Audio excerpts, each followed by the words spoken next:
I find it best if you let the paint move itself. You have to have some type of control when you're doing this, but it's best to just let your wrist flow. It has to be harmonic. It goes to places that you really can't realize in the beginning. Splatters of paint fall on the canvas, each drop flowing freely into a poetic pattern. It's lyrical and poetic and feels very childlike and playful.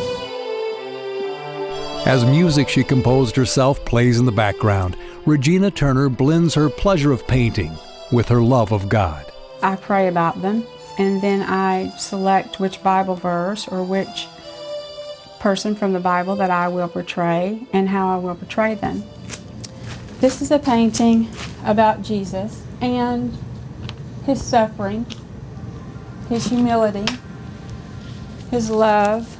In these paintings, the reason why I do the eyes so large, in Byzantine art, the eyes are a symbol of holiness, the large eyes.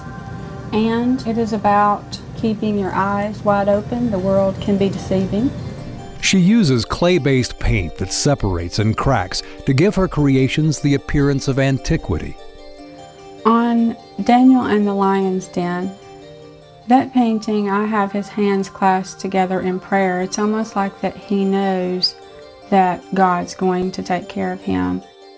This painting is about the Saul-Paul conversion and how God can change you. He can change your name, He can change your life, He can change your spirit, He can change your hope, the way you look at things, if you trust. He was pretty much laid down and blinded, so God was going to get him. I mean, he was God's. And I think God calls every one of us to be His.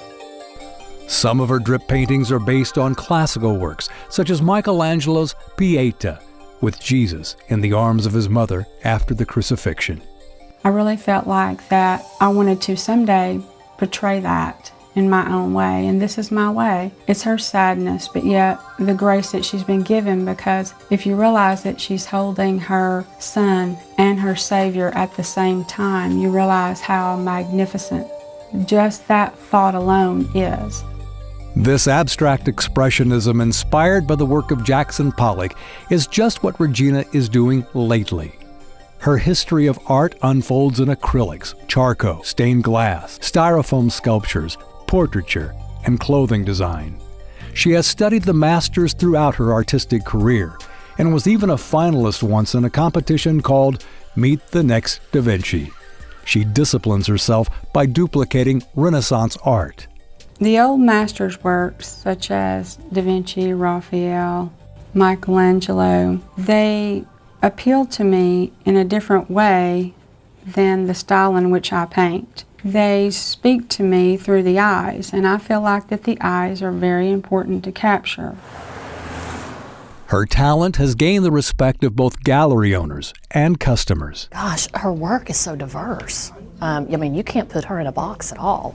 It's very evocative, without being literal, it's interpretive. As I got to know Regina and got to know her as an artist, the thing that impressed me most was the fact of her research and her knowledge of art. Her two boys recognize that Regina is a better artist than she is a basketball player. And her husband appreciates her drip paintings in ways you might not expect. The first piece that she did was interesting because when I first saw it, I thought it looked like Al Pacino, but it was actually Jesus. So to me, that made it sort of cool because it was, I saw this kind of rock star, Al Pacino looking doors, kind of cool thing, but to her, in her eyes, she had depicted Jesus. And so I thought that was actually a good mesh for the two of us. It's not the first time Regina has found a common bond between the spiritual and secular realms. At just 8 years old, she lost her dad to a terrible tragedy when his tractor trailer was hit head-on by a drunk driver. Her grandfather passed away soon after, followed by the heartbreaking death of her teenage uncle. In the midst of this grief, Regina believes God gave her art on earth as a heavenly gift. It was a way for me, I would not use the word escape, but to feel good about something you're doing and how whatever your talent or your gift is, whether it's music or art, God gave me that to feel good about. When I would do it and people would encourage me and like it, it would give me a sense of hope. And she prays her art will bring encouragement and a sense of hope for others.